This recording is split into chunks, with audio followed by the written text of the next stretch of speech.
요즘 서점가나 OT 플랫폼을 보면 유독 눈에 띄는 게 있죠. 바로 범죄, 추리, 미스테리물인데요. 그런데 말이죠. 이 장르에 특히 열광하는 세대가 있다고 합니다. 바로 대한민국의 4050 세대. 대체 왜 이들은 이토록 잔혹하고 복잡한 이야기에 빠져드는 걸까요? 오늘 그 흥미로운 수수께끼를 한번 같이 풀어보겠습니다. 네, 바로 이 질문. 왜 하필 4050 세대는 미스터리에 빠졌을까? 이게 오늘 우리가 파헤쳐볼 사건의 핵심입니다. 이분들, 과연 책과 스크린 속에서 뭘 찾고 있는 걸까요? 자, 저랑 같이 한번 그 현장으로 들어가 보시죠. 자, 먼저 이 세대에 대해 좀 알아봐야 해요. 대한민국의 45세에서 55세. 이분들이 어떤 시대를 살아오셨냐면요. 정말 드라마틱합니다. 눈부신 경제 성장의 단맛도 봤지만 바로 그 직후에 IMF 외환 위기라는 그야말로 모든 게 무너지는 쓴맛까지 온몸으로 겪어낸 세대죠. 그러니까 이분들에게 미스터리 소설 한 권은 그냥 재미있는 이야기가 아닌 거예요. 오히려 이해할 수 없는 이 혼란스러운 세상을 어떻게든 이해해보려는 하나의 방법 같은 거죠. 자, 그래서 오늘 우리가 추적해볼 단서는 크게 5가지입니다. 첫째, 왜 혼돈 속에서 논리를 찾으려 하는지. 둘째, 이 세대만이 가진 깊은 상처는 무엇인지. 셋째, 남녀가 미스터리를 보는 시선이 또 그렇게 다르다네요. 넷째, 이 장르를 통해 어떤 실존적인 불안과 마주하는지. 그리고 마지막으로 이게 어떻게 삶이라는 더 큰 미스터리와 연결되는지 하나씩 따라가 보겠습니다. 자, 첫 번째 단서입니다. 혼돈 속에서 논리를 찾는다. 이게 무슨 말이냐면요. 사실 우리 사는 세상이 그렇잖아요. 예측 불가능하고 가끔은 정말 불공평하게 느껴지고요. 그런데 미스터리 속 세계는 어때요? 모든 것에 이유가 있고 단서가 있고 결국엔 논리적으로 딱 맞아떨어지죠. 바로 그 지점에서 이분들이 위안을 얻는다는 겁니다. 생각해보세요. 현실에선 정말 답답한 일들이 많잖아요? 왜 저런 일이 일어났는지? 책임은 누가 져야 하는지 명확하지 않을 때가 더 많죠. 그런데 잘 짜인 추리물은 이걸 완벽하게 해결해 줍니다. 아, 그래서 그랬구나 하고 무릎을 탁 치게 만들죠. 범죄가 일어나면 반드시 원인이 있고 그걸 파헤쳐서 결국 정의가 실현되는 그 과정을 보면서 뭐랄까 머릿속에 딱 정리되는 그런 시원한 쾌감 그리고 안도감을 느끼는 겁니다. 자, 두 번째 단서는 훨씬 더 깊숙이 들어갑니다. 바로 이 세대의 상처에 대한 이야기예요. 특히 1997년 IMF 외환 위기. 이 사건이 이분들 가슴에 남긴 그 거대한 상처가 어떻게 미스터리 소설을 읽는 방식까지 바꿔놓았는지 한번 들여다보죠. 이 말이 정말 핵심을 꿰뚫고 있어요. 4050 세대가 소설을 읽으면서 집중하는 건 와, 범인이 진짜 잔인하다. 이게 아니라는 거예요. 그보다 아니, 대체 왜? 왜 이 사람은 이런 끔찍한 일을 저지를 수밖에 없었을까? 바로 이 왜라는 질문에 훨씬 더 깊이 공감한다는 거죠. 그 사람의 개인적인 악함보다는 그를 막다른 골목으로 몰아넣은 사회, 그 시대의 문제에 더 주목하는 겁니다.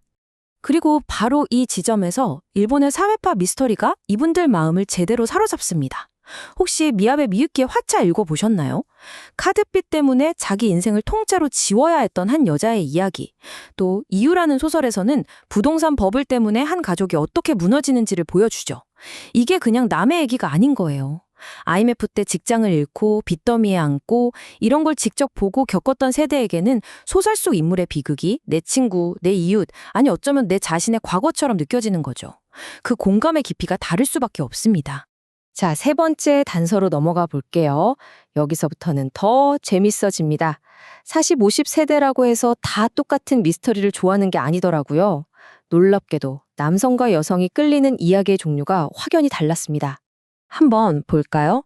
남성분들은 주로 저 위에 있는 거대한 권력, 사회의 부조리 같은 큰 이야기에 분노하고 그게 해결되는 걸 보고 싶어 해요. 반면에 여성분들은요, 오히려 내 바로 옆, 아주 평범한 일상에 균열이 생기는 그런 현실적인 공포에 더 몰입하는 경향을 보입니다. 정말 다르죠. 남성분들이 열광하는 이야기를 보면 딱 감이 와요. 예를 들어 도진기 작가님 소설 같은 법정 스릴러요. 부패한 권력, 법망을 교묘하게 빠져나가는 나쁜 놈들을 주인공이 아주 논리적으로 끈질기게 추적해서 결국 법의 심판을 받게 만들잖아요. 현실에서는 저게 말이 돼? 싶은 답답한 일들이 많은데 소설 속에서는 모든 게 딱 맞아떨어지면서 악이 응징되니까 여기서 엄청난 카타르시스를 느끼는 거죠. 일종의 대리만족이랄까요? 자, 그런데 여성분들은 시선이 좀 다릅니다. 이분들이 빠져드는 장르는 도메스틱 누아르라고 불리는데요. 도메스틱, 그러니까 가정이나 일상을 배경으로 하는 스릴러예요. 가장 안전해야 할 공간이 가장 무서운 공간으로 변하는 거죠. 정혜연 작가의 홍학의 자리 같은 작품을 보면 딱 그래요.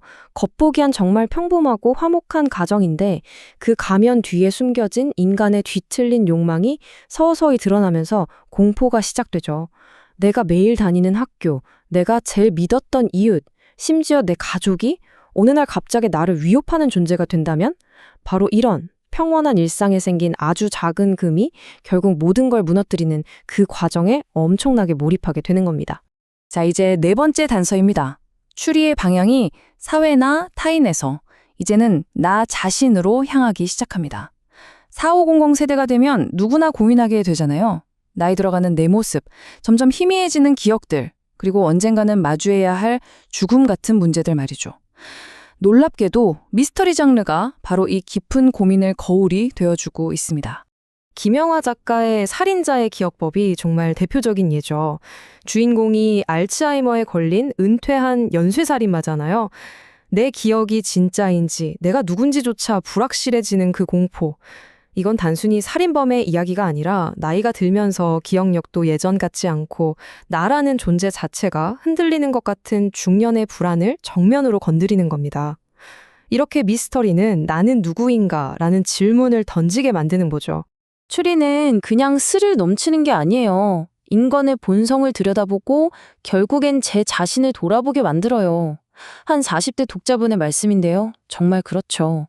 단순한 재미를 넘어서 자기 자신을 성찰하는 도구로까지 이 장르를 활용하고 있다는 걸 알 수 있습니다. 자, 이제 마지막 5번째 단소입니다. 지금까지의 얘기들을 쭉 합쳐보면 결론은 하나로 모아집니다. 4050 세대에게 미스터리는 그냥 힘든 현실을 잠시 잊기 위한 도피처가 아니라는 것. 오히려 그 반대예요. 인생이라는 어쩌면 가장 풀기 어려운 이 거대한 미스터리를 헤쳐나가는데 꼭 필요한 동반자 같은 존재인 거죠. 그렇다면 이분들이 이 동반자에게서 얻는 건 뭘까요? 딱 3가지로 정리할 수 있습니다. 첫째, 불합리한 세상 속에서 고통받는 사람들의 마음에 깊이 공감하는 것. 둘째, 결국엔 죄 지은 놈은 벌 받는다는 인과응보의 원칙이 지켜지는 걸 보면서 안도하는 것. 그리고 셋째, 이 모든 과정을 머리를 쓰면서 따라가는 지적인 즐거움을 느끼는 것. 이 3가지가 완벽하게 충족되는 거죠. 결국 이분들에게 범죄 미스터리 소설 한 권은요, 인생이라는 끝도 없는 수수께끼를 풀어나갈 때 옆에서 힌트를 주는 아주 똑똑하고 믿음직한 친구 같은 겁니다. 그러니 이건 잠깐의 유행으로 끝날 수가 없는 거죠. 평생을 함께할 지적인 파트너에 더 가깝습니다.